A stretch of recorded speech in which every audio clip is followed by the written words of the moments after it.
अस्सलामुअलैकुम दोस्तों, PSL की आमद है। 17 फरवरी को शुरू हो रहा है। उससे पहले तमाम टीमों ने अपने जो खिलाड़ियों की टीमें फाइनलाइज कर ली हैं। इसी तरह मुल्तान सुल्तान ने अपनी टीम फाइनलाइज कर ली है। मुल्तान सुल्तान नवे तकरार में दाखिल होने के लिए पूरी तरह तैयार है। वो टूर्नामेंट शुरू होने के एक दिन बाद 18 फरवरी को सुल्तान फोर्ट दिलकश मुल्तान क्रिकेट स्टेडियम से अपनी मुहिम का आगाज करते हैं।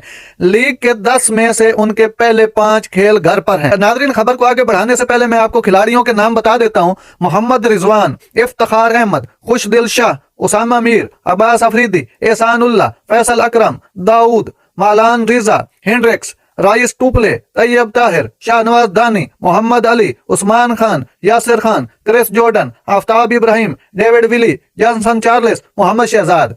अगर नाजरीन हम शेड्यूल पे जाएं तो इनका पहला मुकाबला कराची किंग्स से होगा 18 फरवरी को। अगला मुकाबला इनका इस्लामाबाद यूनाइटेड से होगा 20 फरवरी को। अगला मुकाबला इनका लाहौर